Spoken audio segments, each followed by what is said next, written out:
Hello everyone, आज हम बात करने वाले हैं how to start your stock market journey. अपनी स्टॉक मार्केट की जर्नी को कैसे स्टार्ट करें। बहुत एक इंटरेस्टिंग वीडियो होने वाली है। सबसे पहले बात करेंगे स्टॉक मार्केट क्या होता है, कैसे स्टार्ट करें, किस एज में स्टार्ट करें, कितना पैसा चाहिए होगा और अगर लॉस हो गया तो कितना फायदा होगा। मुझे तो ये सब समझ ही नहीं आता। अरे ये तो सट्टा बाजार है। हमारे तो ताऊ चाचा मामा ने पैसा लगाया था, वो तो डूब गए। मुझे तो नॉलेज नहीं है यार, क्या करूं। इतना आसान होता तो सब करोड़पति नहीं बन जाते।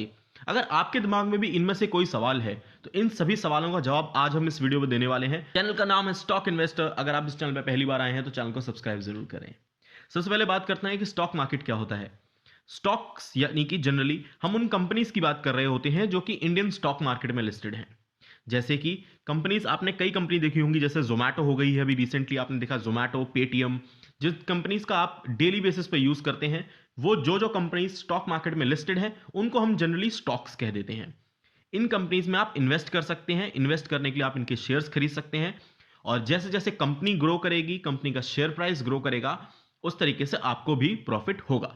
आप कंपनी को अपना पैसा देते हैं, कंपनी वो पैसा अपने आप को एक्सपैंड करने में, अपने बिजनेस को इंप्रूव करने में लगाती है।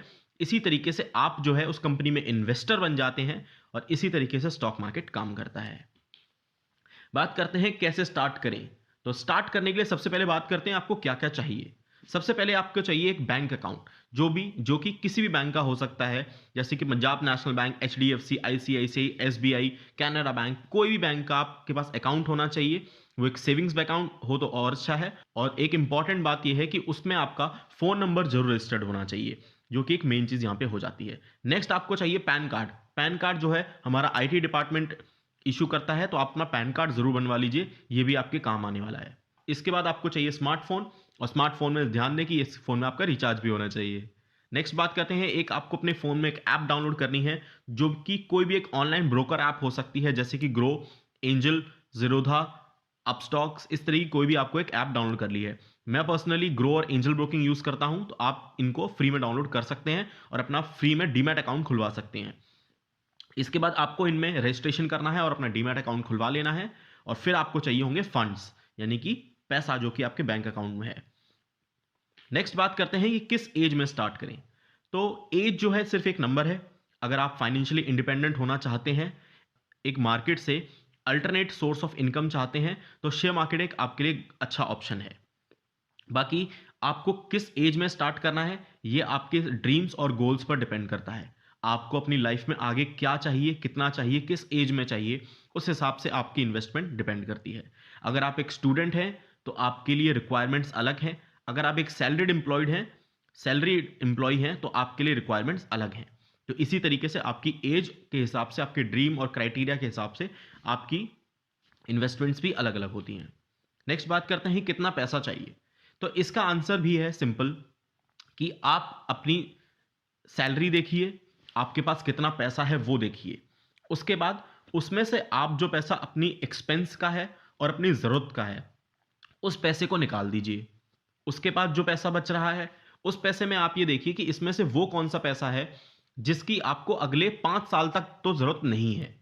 यानी कि आपका ये पैसा आप 5 साल तक शेयर मार्केट में डाल के होल्ड कर सकते हैं। उस पैसे को देखिए, वही है आपका पैसा जो आप मार्केट में लगा सकते हैं। एक एग्जाम्पल के लिए मानते हैं कि एक सैलरी वाला एम्प्लॉय है, उसकी सैलरी है 30,000 रुपये। अगर वो अपने खर्चे और अपने एक्सपेंस को निकाल दे, अपनी ज़रूरतों को निकाल दे, तो वो हो जाते हैं लगभग 20,000 रुपये के आसपास। यानी कि 10,000 रुपये बचेंगे। उस 10,000 में से 5,000 रुपये जो अपनी वो सेविंग्स करेगा, जो कि उसके लिए आगे काम आएंगी। और 5,000 रुपये जो है वो बचते हैं, जो कि वो इन्वेस्ट कर सकता है। और ये अमाउंट एक सैलरीड एम्प्लॉय के लिए 30,000 रुपये महीना के हिसाब से बहुत है, जो कि अच्छा खासा अमाउंट है। बाकी आप अगर शेयर मार्केट में इन्वेस्टमेंट करना चाहते हैं, तो आप 100 रुपये से इन्वेस्टमेंट भी कर सकते हैं एसआईपी के थ्रू, या फिर आप इन्वेस्टमेंट जो है शेयर को खरीदना 100 रुपये से भी स्टार्ट कर सकते हैं। तो पैसे की यहां पे बात नहीं होती है। बात करते हैं कि अगर लॉस हो गया तो। अगर आप एक सही कंपनी में इन्वेस्ट कर रहे हैं और अगर आप उस कंपनी के शेयर्स को कम से कम 5 साल तक होल्ड कर सकते हैं, भले ही वो लॉस दे रहे होंगे, तो आपका लॉस अल्टीमेटली नहीं होने वाला है।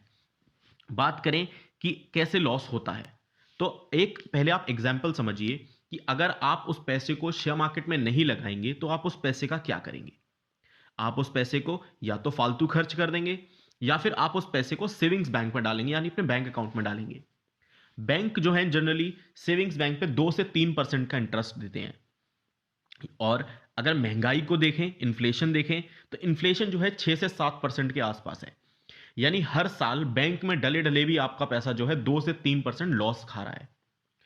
तो इससे अच्छा है कि उस पैसे को इंडेक्स फंड्स में डालें, जो कि काफी हद तक सेफ होते हैं मार्केट में भी, और आराम से उस पर आप 12 से 15% का रिटर्न ले सकते हैं।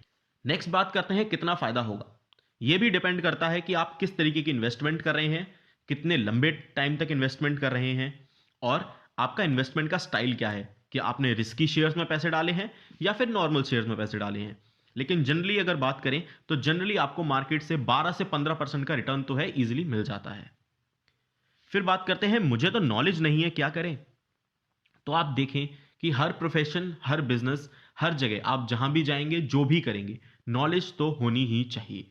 मैं ये नहीं कहता कि आप यहां पे आए हैं तो आपको नॉलेज की जरूरत नहीं है, नॉलेज आपको लेनी पड़ेगी। बिना नॉलेज के यहां पर भी इन्वेस्ट करने में आपको लॉस हो सकता है।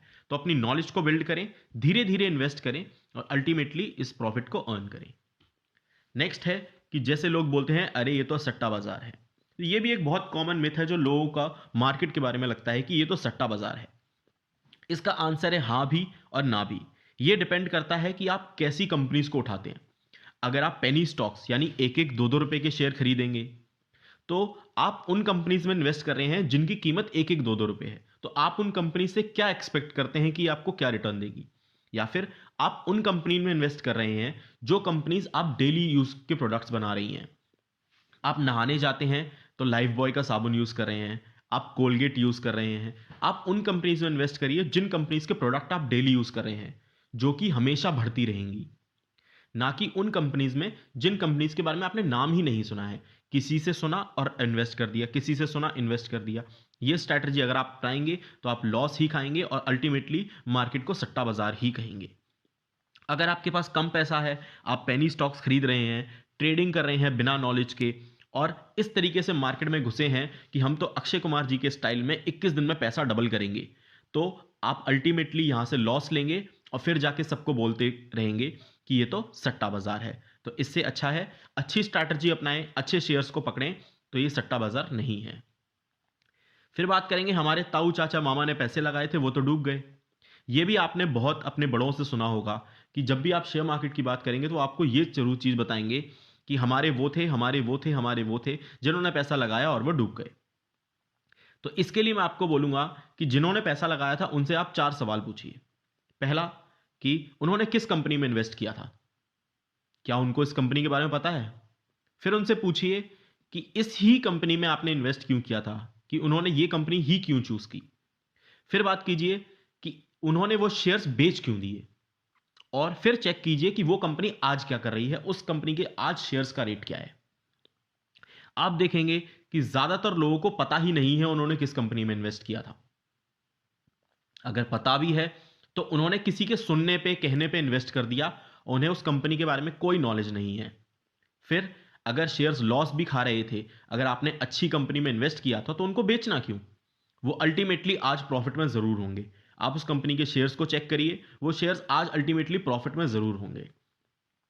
तो अगर आप इस तरीके से लोगों की सुनेंगे तो आप जो है इन्वेस्टमेंट नहीं कर पाएंगे, अल्टीमेटली फाइनेंशियली कभी भी इंडिपेंडेंट नहीं हो पाएंगे। तो इस बारे में हमेशा नॉलेज गेन करिए और उसके बाद ही एक अच्छी कंपनी चुन के इन्वेस्ट कीजिए। नेक्स्ट बात करते हैं कि इतना आसान होता तो सब करोड़पति नहीं बन जाते। इसका आंसर भी बहुत सिंपल है कि सिर्फ 2 से 3% लोग जो है इंडिया में शेयर मार्केट में इन्वेस्ट करते हैं। और करेंटली अगर इंडिया में देखें तो जिनको हम कहते हैं रिच, अमीर लोग, वो भी 2 से 3% ही हैं। मैं ये नहीं कह रहा कि वो सब शेयर मार्केट से हैं, बट हाँ, ये भी एक मेजर फैक्टर है जो किसी को रिच बनाने में या फिर एक अच्छी फाइनेंशियल इंडिपेंडेंस देने में काम आता है। अगर यूएसए की बात करें तो यूएसए में 33% उनकी जो पॉपुलेशन है वो मार्केट में इन्वेस्ट करती है और अलग अलग तरीके की इन्वेस्टमेंट करती है। इसी तरीके से वो महंगाई को कंट्रोल करते हैं, अपनी इन्फ्लेशन को हैंडल करते हैं और एक अच्छी लाइफस्टाइल भी जीते हैं। Thank you for watching this video. If you like this video, hit the like button. और अगर आप अपनी जर्नी स्टार्ट करना चाहते हैं तो मेरी next video ways to earn in stock market जरूर देखें। सब्सक्राइब टू दिस चैनल और इन सवालों को उन तक भेजें जो ये सवाल ज़्यादातर आपसे करते हैं। Thank you for watching this video, and if you like the video, hit the like button and subscribe to this channel. Thank you.